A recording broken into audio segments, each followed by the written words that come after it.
Hello guys, आज मैं एक देवी पचरा लेके आया हूँ। अच्छा लगेगा तो कमेंट में बताना, अगर नहीं अच्छा लगेगा वो भी कमेंट में बताना और बहुत सारा प्यार दुलार बरसाना। आप लोग को अच्छा लगेगा तो। कावन फूलवा फूल मैया सजवा सवेरवा कावाना फूलवाना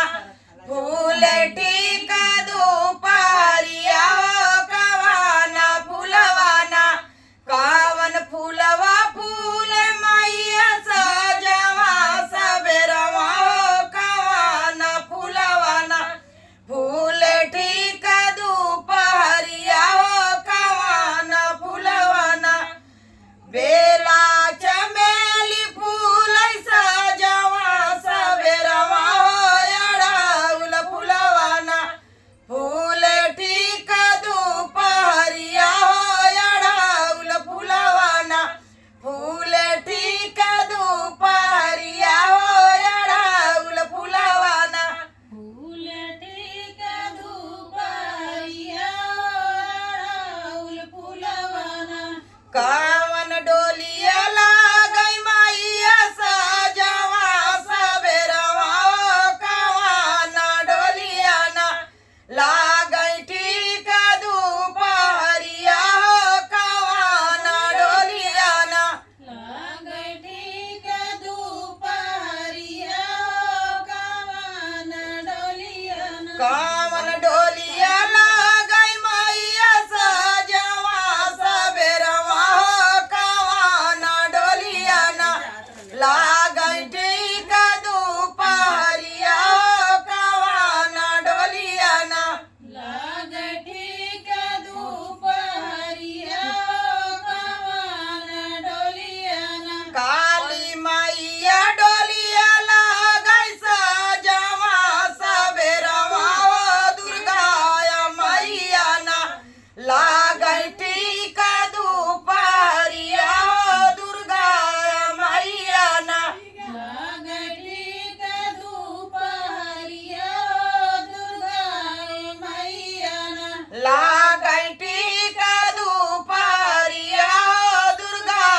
मैया ना लागै ठीक दुपहरिया दुर्गा मैयाना कवनाई वो हरवा मारै लाल पियरो हरवा कवाना वो हराना मारै माखा मल चुनरिया कवाना वो हराना मारै माँ कमल चोहरिया कवाना ओरना काली मैया मारै मैया लाल पियरो हरवा दुर्गा का मैया ना मारै माखा मल हरवा दुर्गा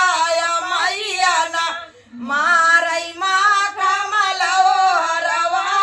दुर्गा मैया ना मारै माँ कमल हरवा दुर्गा मैयाना कावन फूलवा फूल मैया सजवा सवेरवा कावाना फूलवाना फूल ठीक दोपहरिया कावाना फूलवाना फूल ठीक दुपहरिया कावाना फूलवाना फूल ठीक दोपहरिया कावाना फूलवाना फूल ठीक दुपहरिया कावाना फूलवाना बोला दुर्गा मैया की जय हो। कुल देवी देवता की जय हो, जय माता की।